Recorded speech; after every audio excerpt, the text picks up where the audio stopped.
Hello everyone, welcome to brain shock. Sir, NIELIT का exam जो कि रिक्रूटमेंट लास्ट ईयर आया था जुलाई में, जिसमें scientist C, scientist D, senior technical assistant, junior technical assistant, ठीक है, और काफी सारी पोस्ट थी। जो एग्जाम का शेड्यूल आ गया था कि अगस्त में होने वाला, 12 अगस्त को, तो उसका प्रॉपर टाइमिंग आ चुका है। ठीक है। और दूसरी चीज ये है कि नाइलिट के जो भी एग्जाम है उसका जो आपको अपडेट्स है कैसे चेक करनी है। ठीक है। सबसे पहले तो ये नाइलिट रिक्रूटमेंट का पेज है, तो यहाँ पे भी अपडेट करते रहते हैं। ठीक है, कि जैसे 3 नंबर पे इन्होंने डाला था कि टेंटेटिव शेड्यूल, फिर 2 नंबर पे एग्जैक्ट टाइमिंग, फिर 1 नंबर पे जो कि नई रिक्रूटमेंट आई है। ठीक है, तो एक तो ये चीज होगी, यहाँ पे चेक कर सकते हो। दूसरा, हर रिक्रूटमेंट का अलग पेज होता है। ठीक है, कि जैसे इन्होंने ये बना रखा है। अब इसमें क्या है, जो नाइलिट जिस एग्जाम की हम बात कर रहे हैं वो नीचे वाला है, जो नया रिक्रूटमेंट आया है ये वाला है। ठीक है, तो इसको ओपन करोगे तो इस पेज पे सारी अपडेट्स आती हैं मोस्टली, कि शुरू से डिटेल एडवर्टाइजमेंट, फिर रिजल्ट वगैरह की सब यहीं पे आएगी। ठीक है। बट इन्होंने जो टाइम वाली है, टाइमिंग वाली, यहाँ पे अभी तक अपडेट नहीं की है, तो वहां पे की है इन्होंने ये अपडेट। ठीक है, तो ये चेक करते रहा करो। ठीक है, ताकि कोई चीज मिस ना हो जाए। और अगर हम टाइमिंग की बात करें, देखो, सबसे पहले ये तो आ ही चुका था कि 12 और 13 अगस्त को होने वाला है। अब ये 5 post, scientist C, scientist D, senior technical assistant and library and information assistant, technical assistant, junior technical assistant. और मुझे लगता है काफी सारी पोस्ट अभी रह गई हैं जिनका भी एग्जाम के बारे में इंफॉर्मेशन नहीं है। तो 12 अगस्त को ये होने वाले हैं। ये 9:30 से 12:30, यानी कि 3 घंटे का एग्जाम है। और साइंटिस्ट डी का भी 3 घंटे का एग्जाम है। Senior technical assistant, library tech, information assistant, बाकी सबका देखो 1.5 1.5 घंटे का है। ठीक है, 1.5 1.5 घंटे का एग्जाम है। ठीक है। अब ये चीज इन्होंने पहले कभी मेंशन नहीं की। अगर हम बात करें कि 90 मिनट, तो इन्होंने कुछ शेड्यूल भी नहीं दिया कि इतने सवाल आने वाले हैं। ठीक है। सिंपल हमें क्या चीज पता है, कि हमें पता है कि 50% क्या है, एप्टीट्यूड, 50% टेक्निकल। ठीक है।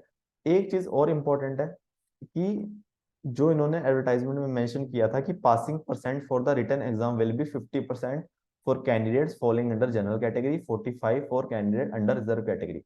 आपको एटलीस्ट कि पास होने के लिए इतने तो चाहिए ही चाहिए। उसके बाद तो फिर जॉब तो मेरिट लिस्ट के हिसाब से मिलेगी। ठीक है। अगर 50% नहीं है फिर तो पहले ही बाहर हो। ठीक है। तो अब ये चीज है कि इसमें अब देखो, 190 मिनट अगर हम गेस करें कि चलो 100 क्वेश्चन आ गए, अब एग्जैक्ट देखो पता नहीं है। ये चीज ध्यान रखना, ये चीज हो सकता है आपको वहीं जाके पता चले अगर इन्होंने अपडेट कोई नहीं डाला। ठीक है। तो अगर हम देखेंगे नॉर्मल जो एग्जाम आते हैं, कि अगर बेसिक से क्वेश्चन हुए AJE लेवल के, ठीक है, तो 90 मिनट में हो सकता है कि 100 क्वेश्चन हो। ठीक है, बट ये श्योरिटी नहीं है, ये चीज ध्यान रखना। दूसरी चीज ये है कि अगर सपोज करो कि एप्टी आपका 50 मार्क्स का है। ठीक है, मैं बात कर रहा हूँ सीनियर टेक्निकल असिस्टेंट की। टेक्निकल भी आपका 50 मार्क्स का, बट अगर देखा जाए साइंटिस्ट सी और डी का सिलेबस भी यही सेम ही है ना, इन्होंने बोला हुआ है। सी डी का सबका सिलेबस सेम है। तो इसमें देखो, एप्टी 50 का है, 50%, 100 मान लो, 100 मार्क्स का है, मैं एग्जाम्पल ले रहा हूँ। 100 क्वेश्चन, 100 मार्क्स के। तो इसमें आपके 50 मार्क्स टेक्निकल, 50 एप्टीट्यूड। और आपको पासिंग के लिए कितने चाहिए? पासिंग के लिए 50 चाहिए।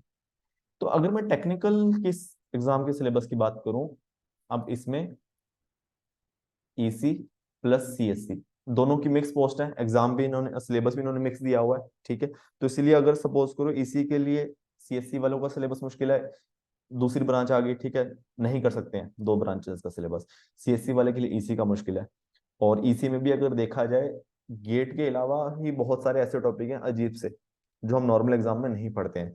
तो इसीलिए टेक्निकल एग्जाम में बहुत अच्छा स्कोर कर पाना मुश्किल होगा अगर पेपर इस तरीके से आया है कि ईसी के भी इक्वल मार्क्स हैं, सीएससी के भी हैं, और ईसी के जो गेट के अलावा वाले सब्जेक्ट उसमें ज्यादा आ गया। अगर हम वर्स्ट केस एज्यूम करें, हो सकता है कि ऐसा पेपर भी आ जाए कि आपके टाइप का हो टेक्निकल। ठीक है, मैं वर्स्ट केस की बात कर रहा हूँ।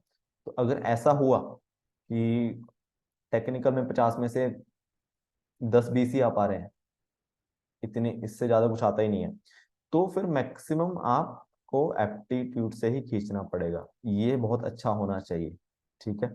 इसी में ही फिर वही है कि अगर 20 आ रहे हैं तो 30 इसमें मिनिमम कह रहा हूँ, तो फिर आगे कंपटीशन की बात है। और इसमें आ सकते हैं 30, तो मैं बहुत कम बोल रहा हूँ, है ना। 30 अगर बोल रहा हूँ, अगर मैं एप्टी रीजन की बात करूँ तो बहुत कम है। इससे जिसका अच्छा होगा तो 40+ ले आएगा।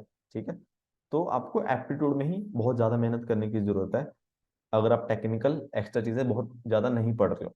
ठीक है, और बाकी तो फिर जैसा पेपर आएगा तभी पता चलेगा। ठीक है, और इसमें कुछ घबराने की बात नहीं है कि इन्होंने कुछ मेंशन नहीं किया है, वो चीज सारी सबके लिए सेम है।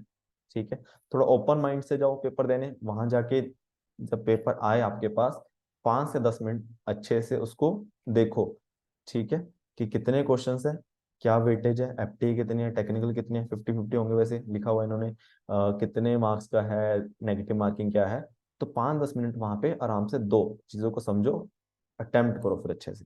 ठीक है, और इसमें तो कंपटीशन भी अगर देखा जाए सीनियर टेक्निकल असिस्टेंट में, सिर्फ 700 लोग एलिजिबल है पेपर देने के लिए 24 सीट्स के लिए, और उसमें भी हो सकता है कि काफी लोग बच्चे पेपर देने ना भी आए। ठीक है, तो यही था मेरी तरफ से, और कुछ डाउट हो नीचे कमेंट कर सकते हो, नहीं तो टेलीग्राम पे पूछ लेना। और पेपर के लिए ऑल दी बेस्ट, और वीडियो को प्लीज लाइक करना एंड चैनल को सब्सक्राइब कर देना। Thank you so much.